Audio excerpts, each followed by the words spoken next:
Hi guys, today I'm doing a video that I just kind of thought up on my own, I guess, or I'm sure other people have done it, but this is just something that I thought I should do. And it is kind of the beauty steps that a lot of people I feel like skip that you really shouldn't. Make a huge difference in your skin and your makeup and stuff like that. I know there's a lot more than the ones I'm going to say, and I'm sure some of these maybe they aren't necessary for you, but I think that these things are really essential and they're so important. So if you don't do these, maybe try them out and see if it makes your skin better. And the first thing I want to talk about is just washing your makeup brushes. It is so important. I know when I first started wearing makeup, or first started using brushes when I wear makeup, I didn't do this. I didn't really know you had to, I guess. So if you're starting out makeup and you haven't been washing your brushes, do it now. Stop, pause this video right now and just do it, because it is one of the most important things that you can do as a makeup wearer. I just use baby shampoo. There are so many different things available out there. There are, actual makeup brush cleansers, there are sprays, there are, everything from high end to low end to, I don't know, anything. But I just find the best thing to use is baby shampoo. It's the cheapest. It's literally 99 cents for this giant thing.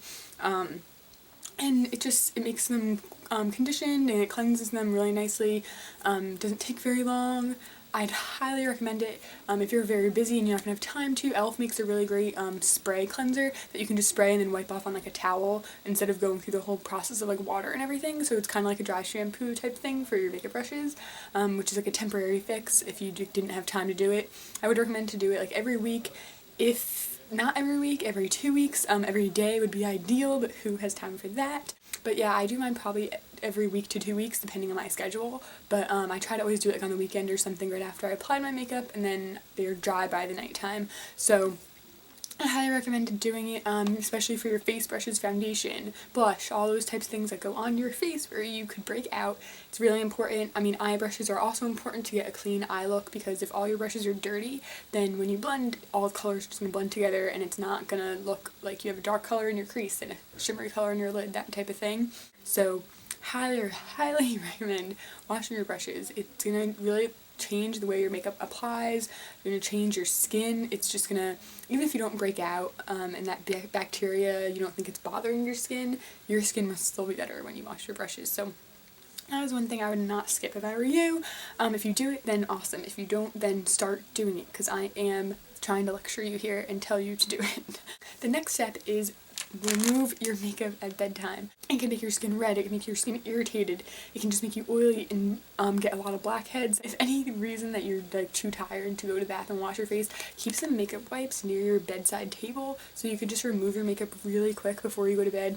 There's other steps you should obviously be doing that I'm going to talk about in a second after you remove your makeup, within your skincare routine, but we all have those days where we're just so lazy. So if you're having one of those days, then make sure you're at least removing your makeup, if not doing all the other steps you should be doing. I know that not everyone uses wipes, and I know that's a bad thing, I guess, in the beauty world, but they're better than nothing. Just make sure you're removing your makeup, whether it's with a wipe, with a cleanser, with anything, because it's really important. I just want to mention wipes though, because I know a lot of people who don't remove their makeup. It would be a lot easier to just use a wipe. Okay, now we're getting into more skincare type things, and the sun is going weird and I'm looking super pale like a ghost or a vampire. So if I look like a vampire, that's cool with me. Anyways, okay, so now we're getting into all skincare, and then I have one makeup thing and one hair thing. But so for skincare, toner is very important. I know a lot of people don't use this step because it's an extra step between cleansing and moisturizing. And if you're really basic with your stuff and your skin is fine without it, then that's great.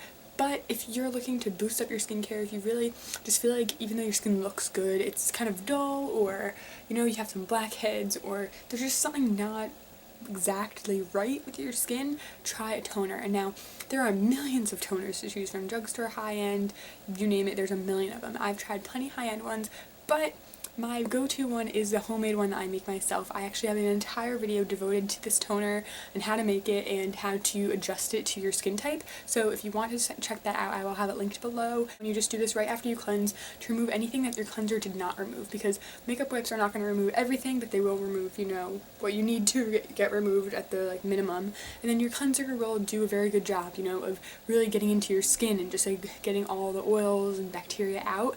But a toner is just going to be that next even more like potent step that is going to really get everything out of your pores. That is, if you left a little bit of makeup like under your jawline, under your chin, somewhere maybe you missed, that's what it's going to pick up. It's going to pick up any residue of the cleanser, because a lot of cleansers are going to leave a residue on your skin.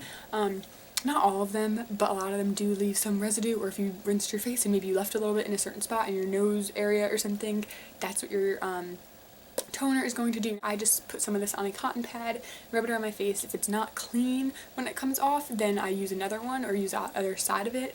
But yeah, I'd highly recommend a toner if you don't want to spend a lot of money. Like I said, make one homemade. It is just, this is my favorite one out of all the high-end ones I've used. I've used Murad, Origins, and a couple other brands, and this is just by far my favorite. I haven't switched this up in over a year. Not this bottle or cleaning this out, I mean just like I haven't changed toners in over a year. I love this one. Next step is kind of a given, and you guys probably already know this, but moisturize, moisturize, moisturize.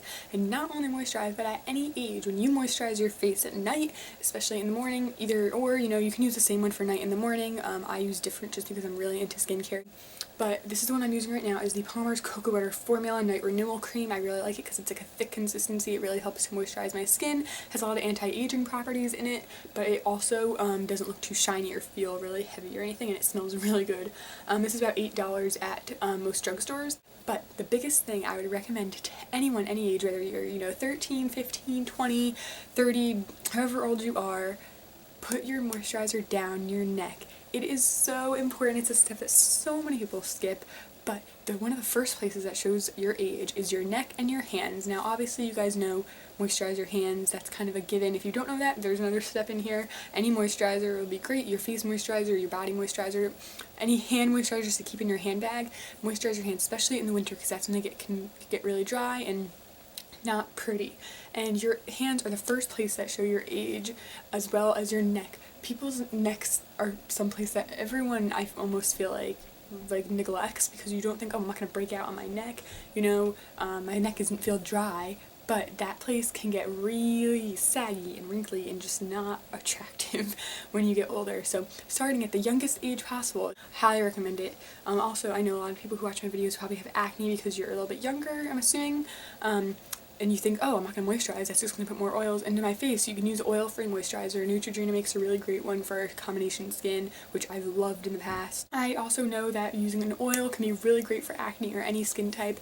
I know oils are very expensive though, like the Josie Maran one and all the ones from Sephora are very expensive, so if you don't have that kind of budget, don't worry about it. You can get any great moisturizer at the drugstore. There are so many. If you want a specific recommendation, just leave a comment below and I'll get back to you as soon as possible with the ones that I've tried that I really liked. And I just think moisturizing is so important, whether you have acne-prone, oily skin, anything, and just bring it down your neck. I can't tell you how long I didn't do that for, which I totally regret. Not that my neck looks super wrinkly or anything, but just now knowing that that's something that you're supposed to do.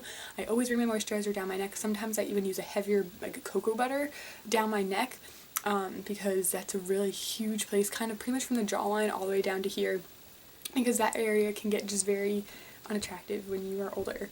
But yeah, so that is, I don't even know what number step I'm on, but it is very important to moisturize your face and down your neck. It is something that you should not skip ever. This is something I do every morning, whether I wear makeup or not, and every single night. If you want to know more about that kind of skincare and more in depth, I have a lot of skincare videos. I will link a couple of them below of like my routines for the past year or so. I also have a favorite face mask video if you guys have certain skin problems and you want to, you know, get a nice oomph of skincare in there. I will leave that below as well. My next step is also something that I did not use up until like 2 years ago, and it is an eye cream. Now, you can get different ones for different reasons. You can get ones that are just for puffiness and dark circles. You can get ones that are for wrinkles. You can get ones all across the board. They make great ones at the drugstore. I love Aveeno's products for underneath the eyes. They make a really great product, so if you're on a budget, that would be a great brand to check out. But what I've been using right now is the Origins Eye Doctor. It's just like a nice light cream. It's just really, really light, no scent, nothing harsh, but it helps with dark bags, it helps with puffiness, and it helps with wrinkles. At my age, being 21, I am trying to get into that anti-aging, you know, kind of thing. My anti-aging is just so important, so there's no, you know, right time to start. I think that the second you start using skincare, anti-aging is important, to be honest. You can never start too young. So I'd recommend, if you don't use an eye cream, it's just something that you don't think is very important right now, you don't have under eye circles, you don't have wrinkles, you will one day.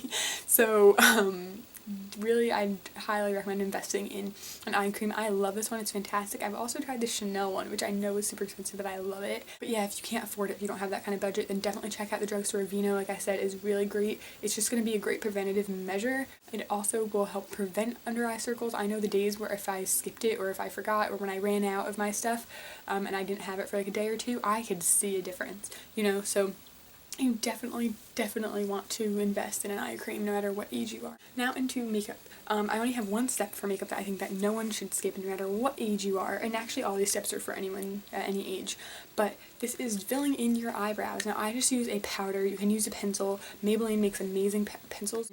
I know that MAC makes really great eye pencils, you know, there's amazing eye pencils across the board. I just like using a powder because I think it looks a bit more natural, but you could just use a plain matte eyeshadow about 2 shades lighter than your natural eyebrow color. So mine are about, I don't know, medium brown, and I use something called light brown. Depending on each brand obviously is different. Now I know a lot of you might just like skip this step in the video, because when I first started watching YouTube videos and watching makeup tutorials, I always skipped eyebrows. I was like, ugh, I don't need to do that. I grew up thinking eyebrows should be small and thin and tiny, and obviously we all know that thick eyebrows are coming back, making a huge comeback in style and fashion and beauty.